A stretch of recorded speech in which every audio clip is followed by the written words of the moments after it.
Fala pessoal, aqui é o Igor e no vídeo de hoje eu quero compartilhar um processo de desenvolvimento de um projeto que eu desenvolvi junto com mais dois amigos de faculdade de um concurso de estudantes. Isso foi lá em 2018 e o tema desse concurso era Casa Portátil ou Abrigo Portátil. Então, eu pretendo apresentar para vocês o processo de diagramação e aí a partir desse processo ir apontando algumas questões das peças gráficas que foram desenvolvidas e explicando como que o modelo foi construído, como que as perspectivas foram construídas, para que aí você tenha uma compreensão dessas etapas, desse passo a passo de desenvolvimento desse projeto. Esse projeto ele foi desenvolvido para um concurso de estudantes lá em 2018, que ele foi promovido pela plataforma projetar.org, que era uma plataforma que desenvolvia e promovia vários concursos para estudantes e a gente gostava bastante de participar deles durante a faculdade. O concurso ele é uma prática não só enquanto estudantes, mas também agora profissional, que é bem recorrente e a gente incentiva bastante esse tipo de atividade. Se você quiser entender um pouco mais como que funcionam esses tipos de trabalho que são desenvolvidos em concursos de projeto de arquitetura, eu vou deixar um link aqui no card para que você entenda as razões pelas quais a gente trabalha com esse tipo de atividade. Então, como eu mencionei, esse concurso ele foi basicamente para você criar e desenvolver um projeto de um abrigo portátil para pessoas em situação de rua, não para resolver ou solucionar esse problema, que o edital deixava claro que não tinha esse tipo de pretensão, mas para que seja uma ação mínima inicial para você começar a dar um pouco mais de condições para essas pessoas que estão numa situação de vulnerabilidade social. Esse projeto foi desenvolvido em 3 pessoas. Então, essa equipe era composta por mim, pela Carol, que hoje ela é aqui do nosso escritório e também do curso, e o Matheus Pardal. Ou seja, essa equipe ela precisa compartilhar e dividir trabalhos. Então é importante que você tenha uma organização das pastas, das layers, dos arquivos, que todos consigam trabalhar e não tenha um conflito entre as atividades. Então é importante ressaltar isso nesse tipo específico de produção. Agora, indo aqui para a prancha, essa prancha ela já tem uma certa diagramação, uma intenção bastante definida, porque a gente ficou muito tempo discutindo as questões específicas do projeto. Então, se você olhar aqui, o projeto, que é essa perspectiva explodida aqui, já estava muito avançado. Mas notem que aqui a gente tem umas peças gráficas que se repetem, não tem uma pós-produção, ainda está com um aspecto cru. Esse projeto, particularmente, a gente ficou muito mais tempo discutindo o projeto no início, e aí a gente foi esboçando alguns bonecos de prancha, e aí partiu para, de fato, a diagramação aqui no InDesign, que é onde a gente desenvolve as nossas diagramações. Mas reparem que a prancha ela já tem uma autonomia grande aqui. Então, eu quero passar rapidamente esse passo a passo, essas etapas do processo de diagramação e depois entrar nas peças gráficas específicas. Eu vou comentando brevemente algumas questões pontuais, mas eu não quero me ater e ficar muito tempo nessa parte da diagramação, nesse momento. Então, daqui para cá, a gente já vê que tem uma mudança significativa, que são o desenvolvimento dessas peças gráficas. Aqui nessas perspectivas o render foi bastante simples e depois isso só foi inserido numa fotografia.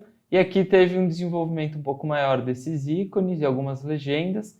E aqui alguns ajustes nessa perspectiva. Aqui a inserção de escala humana, redimensionamento de escala humana. Essa peça gráfica, as dimensões, as localizações, elas foram sendo alteradas em diversos momentos. Aqui algumas texturas que também ajudaram a amarrar depois todo o conjunto da prancha. Aqui alguns testes do render, a cor também que a gente estava trabalhando para ter uma amarração da paleta cromática, uma coisa mais unificada enquanto prancha. Ajustes no desenho. Algumas legendas que foram inseridas.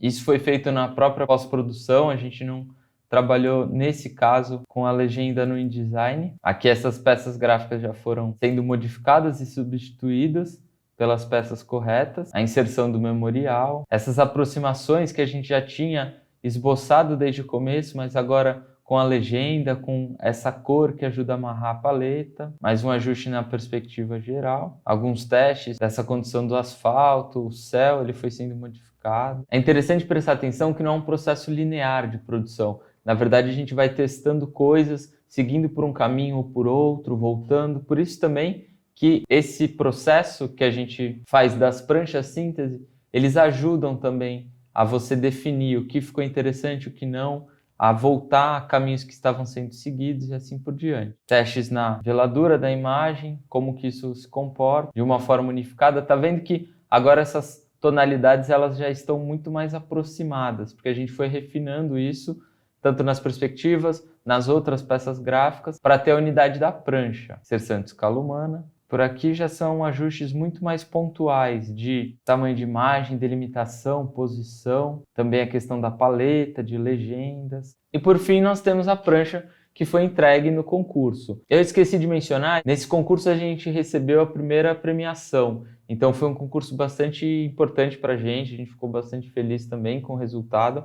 O link desse concurso eu vou deixar aqui embaixo na descrição do vídeo. Você pode ver não só esse projeto, mas também outros concursos também. Eu acho que a proposta do Projetar de manter os trabalhos expostos é bem interessante para que você possa ver diversos temas que eventualmente você esteja trabalhando e aquilo serve como uma vitrine que permite ampliar essa discussão.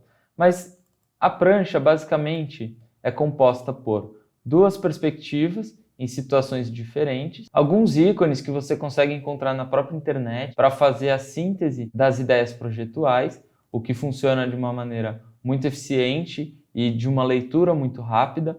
Então você pode ir pontuando essas questões específicas e aí auxiliando através desses ícones a compreensão de quem está lendo. Geralmente é importante que tenha uma imagem principal, que ela seja chamativa, que ela mostre a inserção, por exemplo, do projeto nesse contexto. Então, essa é a imagem que a gente selecionou para isso. Ela tem uma força, ela tem uma possibilidade de compreender o projeto, né, em diversos momentos, de diversas maneiras. Então, geralmente você vai ver nas pranchas uma imagem maior que causa um impacto quando você olha a primeira vez. E aí, aqui para baixo, a gente tem as questões mais técnicas. Então, aqui nesse momento a gente tem o memorial. É sempre importante ter um título, precisa ter um nome o projeto e geralmente esse nome é a síntese do trabalho. Então é importante fazer esse exercício também. A gente, nesse caso, grifou algumas palavras, ou negritou, na verdade, e deixou com a tonalidade da prancha que a gente usou, esse tom amarelado, pouco saturado. Então isso também ajuda a dar unidade no conjunto. E aí a gente tem aqui alguns desenhos técnicos que foram feitos no próprio AutoCAD, e aí depois a gente fez uma pós-produção só para inserir essas escalas humanas. Mas aqui algumas questões mais técnicas. Esse processo de montagem foi interessante como ele foi feito. A gente tinha um modelo no SketchUp, que era o modelo do projeto, onde a gente desenvolveu de fato o projeto, que é esse modelo aqui. Reparem que ele não tem cena, ele não foi de onde extraímos nada. Basicamente ele serviu para a gente desenvolver o modelo junto com os desenhos bidimensionais. Então, basicamente, aquele modelo que a gente estava olhando é esse aqui, Casulo R03. E aí, a partir desse modelo, a gente extraiu diagrama de montagem, render secundário, axonométrica explodida, uma série de outros modelos para a gente criar aquelas peças gráficas. Porque não adianta você ter um modelo só que vai extrair todas as peças gráficas, porque ele vai ficar provavelmente muito pesado. Então a gente separa isso, é simplesmente você salvar como, e aí você já vai ter essa base para todos os modelos que você vai iniciar, e aí você faz as possíveis alterações. Esse é o modelo do diagrama de montagem, que é justamente o que a gente está olhando lá na prancha síntese. Então, como que ele foi feito? Primeiro, a gente estabeleceu uma perspectiva em axonométrica, e aí a gente tem algumas layers aqui, que vai de 1 a 6, que são as etapas de montagem. Então a gente adequou aquele modelo tridimensional a essa condição específica que a gente queria demonstrar na prancha. Então essa aqui é a primeira. Basta desligar e ligar a segunda, aí a gente já tem essa segunda situação. A terceira, essa, e assim por diante. Então, a gente tem todo o processo de montagem desse objeto separado por layers. Então, se você reparar, todo esse passo a passo, ele é justamente esse passo a passo. que vai de 1 a 6. Então a gente tem aqui algumas legendas que vão ajudando na compreensão e que foram organizadas no modelo tridimensional na mesma perspectiva para que você tenha o mesmo enquadramento, que aí sim você vai ter essa diagramação de uma forma muito mais fácil posta aqui. E aí a gente tem também uma outra possibilidade que parte daquele modelo que a gente desenvolveu de inserção urbana, que a gente chamou de simbiose urbana. Então a gente tem aqui diversas situações.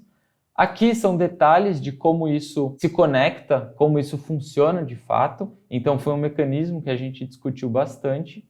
E por fim a gente tem a perspectiva axonométrica. Se você tiver interesse em entender um pouco mais sobre esse tipo de peça gráfica, eu vou deixar um link no card aqui em cima, que é onde a gente explica como fazer uma perspectiva explodida. E aí a gente também discute como que faz a exportação, porque aí, se vocês repararem aqui, são só as linhas exportadas, não tem renderização nessas peças gráficas e tem uma edição da cor. Então é muito simples, mas nesse outro vídeo tem também parte de renderização, tem algumas questões um pouco mais aprofundadas. Caso você tenha interesse, você pode acessar por lá. E aí aqui a axonométrica explodida, ela foi uma oportunidade para a gente discutir a questão da materialidade. Então aqui a gente elencou todos esses materiais, as condições específicas, e aqui a gente separou esses detalhes. Então o detalhe 1 é essa situação. Detalhe 2, essa situação. E aí a gente foi organizando esse material para que isso tenha uma compreensão mais eficiente, mais efetiva, tá? E aí, basicamente, isso é o resultado do trabalho. Ele precisa, quando é um trabalho em equipe, ser organizado, ter também essa logística para que não tenha conflito na produção, para que você possa ter um resultado interessante. Eu vou deixar também um link aqui em cima para caso você queira ter repertório de prancha síntese e de bons projetos, para que você possa acessar e ter um material interessante para que você possa estudar, pesquisar, buscar por referências. Esse foi o vídeo de hoje, eu espero que tenha sido um conteúdo interessante, que tenha agregado aos seus estudos, às suas pesquisas em projeto e em arquitetura. Eu vou ficando por aqui, até os próximos vídeos.